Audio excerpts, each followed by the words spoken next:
سایه‌های خیانت، جایی که پرده از رازهای پنهان زندگی‌ها برداشته میشه. وقتی اعلام کرد قصد ازدواج داره، همه متعجب شدند.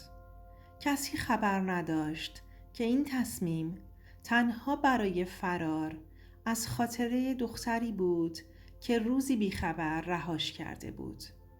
اما درست وقتی که سعی می کرد زندگی جدیدی بسازه، اون دختر برگشت و این بار به جای مقاومت وارد رابطه ای شد که همه چیز رو نابود کرد. حرف ازدواج رو که زد شوکه شدیم. راستش رامین حدود 4 سالی بود که با مریم رفیق بود. با هم زیر یه سقف زندگی می کردند. ازدواج سفید کرده بودند. با اینکه رامین عاشق مریم بود، ولی مریم اصلاً زن زندگی نبود. همش هوای رفتن آمریکا تو سرش بود. اما رامین عاشق ایران بود و دوست نداشت که از مامانش اینا جدا بشه. در عوض مریم اصلاً اینجور چیزا حالیش نبود و فقط به فکر رفتن بود. مریم قبلاً یه بار ازدواج ناموفق داشت و همین مسئله باعث شده بود که خودش رو پایبند به زندگی دیگه نکنه. یه روز صبح رامین که از خواب پا میشه، میبینه مریم براش یه نامه خداحافظی گذاشته. مثل دیوونه ها شده بود. اصلا فکرشو نمی کرد که مریم بدون اجازه از اونو یواشکی از کشور خارج بشه. رامین دستش به جایی بند نبود. از اونجایی که غرورش هم له شده بود، شروع کرد به دختربازی های پی در پی و براش مهم نبود که طرف کی باشه. فقط میخواست اوقات خودش رو پر کنه تا فکر مریم از سرش بیرون بره. دیگه همه میدونستند که رامین به خاطر مریم هستش که دیوونه شده. به هر کسی میرسید نصیحتش میکرد، اما اون گوشش بدهکار نبود. رامین خیلی خوشتیپ و خوشگل و پولدار بود. چند ماهی گذشت. یه روز تو یه مهمونی مست میکنه و یه دختری رو میبینه و باهاش دوست میشه. فرداییش میاد خونه و به مامانش میگه میخوام زن بگیرم. از یه دختر خوشم اومده و میخوام بگیرمش. مادرش جواب میده پسرم، از روی منطق تصمیم بگیر. تو قدرت و اراده و تفکرت رو از دست دادی. این کار رو با خودت نکن. پشیمون میشی. اون دختر بیچاره رو هم بدبخت میکنی. این ازدواج به صلاح تو نیست. تو باید منصرف بشی. ولی رامین داشت به خاطر حرصش به مریم این کارو میکرد. میخواست خبر عروسیش به گوش مریم برسه. مشخصم نبود اصلا این دختره کی هستش و از کجا یهو پیدا شده که رامین انگشت گذاشته روش و همش میگه همینو میخوام. این دختره اصلا شباهتی به تمام دخترایی که تو زندگی رامین بودن نداشت. اونا همشون عملی و داف بودند، ولی این دختر ساده بود، بدون دستکاری روی صورتش و اندامش. جلوی همه ایستاد و گفت من دوستش دارم. اما ما میدونستیم که اصلا دوستش نداره و غم نبودن مریم هستش که حال دلش رو بد کرده و بدتر از این که اون دختره هم از رامین خوشش اومده بود و دل رو بهش باخته بود. دختره هم به پیشنهاد ازدواجش جواب مثبت داده بود. رامین شغل و حرفه خودش رو داشت و کاملا مرد مستقلی بود. خانواده ها در هیچ سطحی با هم جور در نمی اومدند. خانواده دختره یه خانواده معمولی و حدوداً مذهبی بودند.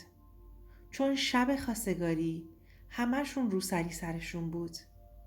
ولی برعکس خانواده رامینینا آزاد و راحت بودند و حالا دختره میخواست عروس خانوادهشون بشه. دختری که در تمام طول عمرش یک بار لباس باز نپوشیده بود. اسم دختر نگار بود. مامان رامین همش شب خواستگاری ناراحت بود و میگفت پسرم منصرف شو، تو اصلا با این خانواده جور در نمیای، زندگی خودت و این دختر رو نابود میکنی، بدبخت میشی، زودتر به خودت بیا و از تصمیمت منصرف شو. اما رامین گوشش بدهکار نبود. از اون طرف هم دختره بدجوری عاشق رامین شده بود. خلاصه عقد کردن. بعد از مراسم عقد کنان نگار اصلا از رامین دور نمی شد. همیشه همه جا کنار رامین بود چون داشت اولین عشقش رو تجربه می کرد. در حالی که خبر از گذشته رامین نداشت. اما رامین هیچ توجهی به محبت و عشق نگار نداشت. رامین دوباره به مهمونی ها و دور همی های شبانه رو آورده بود و با دخترها بگو بخند داشت و تو پارتی ها حتی با اینکه متأهل بود باهاشون میرقصید و نگار به خاطر کارای رامین عذاب میکشید چون عاشق شده بود و مجبوراً داشت تحملش میکرد. گاهی اوقات با رامین بحث میکرد و بهش یادآوری میکرد که تو متأهل شدی و باید از این کارات دست برداری. ولی رامین کار خودش رو میکرد. بهش میگفت ما کلن اینجوری هستیم، تو هم باید اینو قبول کنی. من با اونا دوستم و هیچ چیزی بین ما نیست. پس مثل آدمای روشن فکر برخورد کن و البازی در نیار. هممون دلمون واسه دختره بیچاره میسوخت. دختره تنها گناهش این بود که عاشق رامین شده بود و کاملا هم مشخص بود که رامین به خاطر حرص و عقده‌ای که نسبت به مریم داشت همه این کارا رو انجام میداد. اون فقط میخواست خبر ازدواجش به مریم برسه و بقیهش براش مهم نبود. من دوست صمیمی رامین بودم و از یه طرف نامزد خواهرش رها.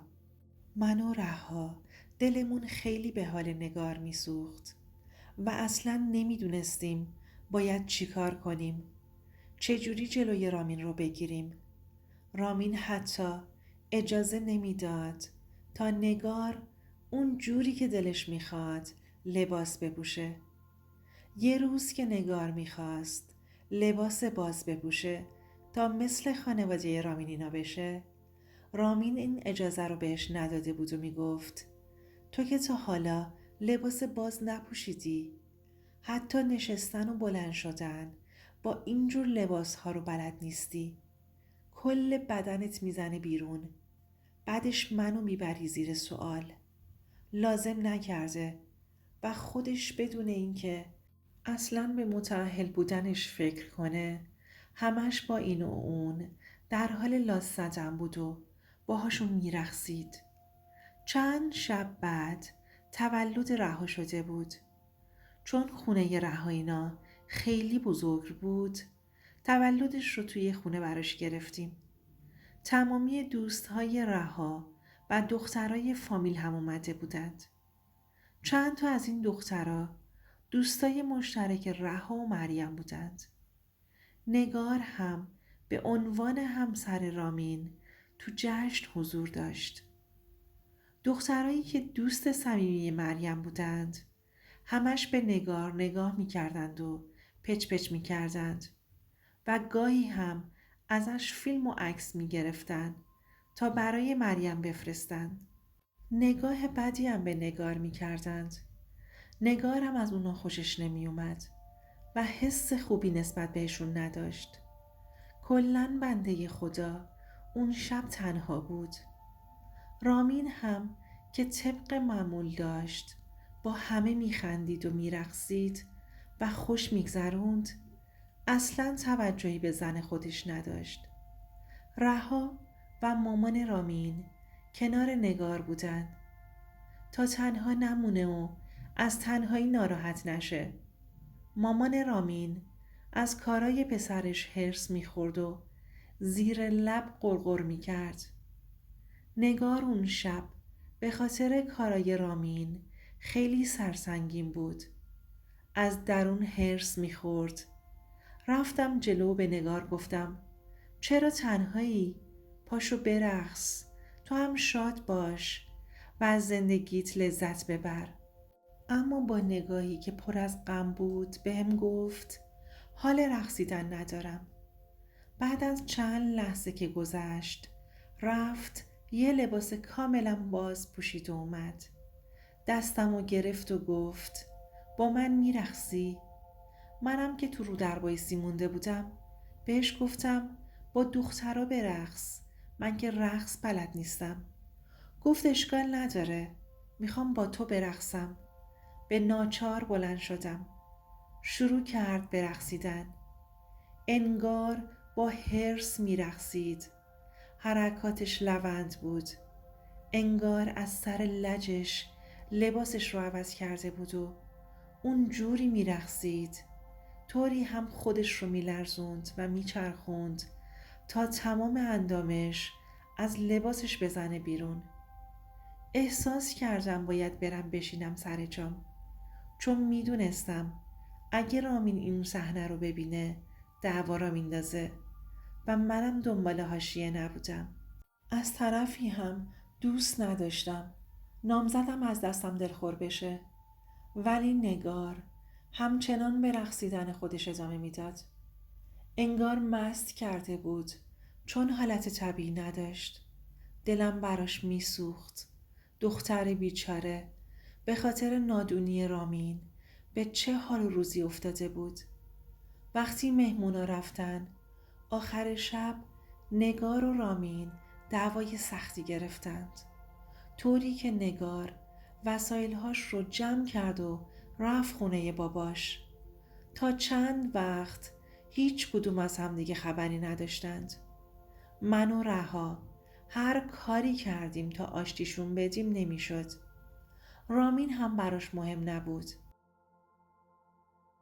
یه مدتی به همین منوال گذشت. یه روز که شام خونه رهایینا دعوت بودیم دیدیم رامین دست مریم رو گرفته و وارد خونه شده. همه دوباره شوکه شدیم. رامین دوباره مریم رو آورده بود تو زندگیش. این پسره به کل عقلش رو از دست داده بود.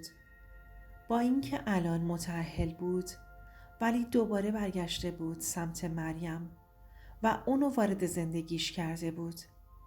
از صمیم قلبم برای نگار بیچاره دلم میسوخت. با دیدن مریم مامان رامین خیلی عصبانی شد و گفت مریم میدونه که تو الان متأهلی و اومده اینجا؟ الان تو خونه من چیکار میکنه؟ خجالت نمیکشه؟ با پررویی کامل برگشته؟ رامین جواب داد برگشته پیشم چون نتونسته اونجا تنهایی طاقت بیاره. اومده دوباره با هم باشیم. آوردمش اینجا که اینو بهتون بگم. مادر رامین اونقدر عصبانی شد که بلند شد و سیلی محکمی به رامین زد و گفت اون دختره بدبخت چه گناهی کرده که چند وقت خونه پدرشه و تو حتی یه سراغی ازش نگرفتی؟ به خاطر کسی که ارزششو نداره رفته بود و تو رو تنها گذاشته بود. اون دختر و خانواده‌اش مگه بازیچه دستی تو هستند که میگی برگشتیم دوباره با هم باشیم؟ تو زن داری، دختری که با 1000 تا آرزو اومده و زنت شده و عاشقش کردی. به این سادگی و راحتی نیست پسر جون. من یه عروس دارم، اونم نگاره. اول تکلیف زنت رو روشن کن، بعد مثل احمقها دست کسی رو بگیر و بیارش. حالا هر دوتاتون از خونه من گم شید بیرون. آبرو برای من نذاشتی. اونم با راحتی دست مریم رو گرفت و از خونه رفت بیرون. رامین خیلی داشت اشتباه میکرد. داشت به نگار خیانت میکرد. همه از دستش عصبانی بودند. من که دوستش بودم بیشتر از همه عصبانی بودم. از عشق مریم پاک عقلش رو از دست داده بود. من واقعا مونده بودم چی کار کنم. با خودم گفتم نگار واقعا چه تقصیر و گناهی داره که باید به پای این آدم ناحسابی بسوزه. یواشکی شماره نگار رو برداشتم و بهش پیام دادم که پاشو برو خونتون ببین شوهرت با کیه. اونم بعد دیدن پیام من پدر و مادرش رو برداشته بود و همراه مأمور رفته بود در خونه خودش. رامین و مریم رو وقتی که با هم خوابیده بودند گرفته بود. احساس می کردم که حق داره بدونه که چه اتفاقی براش افتاده. دختره از اون به بعد کاملا داغون شده بود. بنده خدا تازه عروسم بود. زندگیش تباه شده بود. حتی مهریش هم بخشیده بود که زودتر طلاقش صادر شه. بعد از یه مدتی که گذشت متوجه شدیم دوباره مریم فیلش یاد هندستون کرده و میخواد دوباره بره خارج از کشور. حاضر نبود تو ایران بمونه. هر روز پافشاری میکرد واسه رفتن. یه روز صبح باز هم رامین رو ول کرد و رفت. اما این سری خبر عروسی مجلل مریم با یکی از اقوام دورش که اقامت آمریکا رو هم داشت به گوش رامین رسیده بود و این خبر رامین رو نابود کرده بود. مشخص بود که مریم وقتی با رامین بود با اون پسر هم بود. بعد از اون قضیه رامین به شدت افسرده شد. اون موقع که داشت به نگار خیانت میکرد هیچ چی براش مهم نبود. ولی الان خبر خیانت مریم به کل نابودش کرده بود. یه روز تصمیم گرفت برگرده سمت نگار. اما نگار هم نامزد داشت و با نامزدش خوشبخت بود. رامین وقتی نگار رو با نامزدش دید که کاملا اونو هم از دست داده بیشتر به هم ریخت. حالا هر دوتا زن زندگیش رو با بی‌منطقی از دست داده بود. رامین از شدت افسردگی شدید نسبت به خیانت مریم به خودش بیمار شده بود و توی مرکز روان درمانی بستری شد. بعدها خانواده رامین فهمیدن پیامی که برای نگار رفته بود از طرف من بوده و منو مقصر این اتفاقات می دونستند. از اون به بعد همه با من سرسنگین شدن. اما من اون موقع به نظر خودم کار درستی رو انجام داده بودم. ولی الان نمیدونم کارم درست بوده یا نه. خانواده رها بهم گفتند اگه تو نگفته بودی شاید هنوز نگار زن رامین بود. حداقل بعد از رفتن مریم رامین میتونست دوباره زندگیشو جمع جور کنه و دچار بیماری افسردگی شدید نمیشد. حالا دوستان شما بهم بگید اگر جای من بودید چی کار میکردید؟ الان من عذاب وجدان دارم.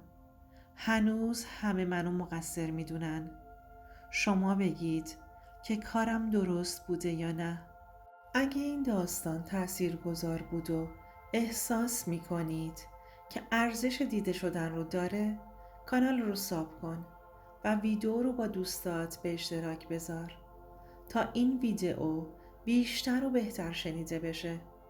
فقط برای دل کسایی که همین الان دارن تو سکوت گریه میکنن.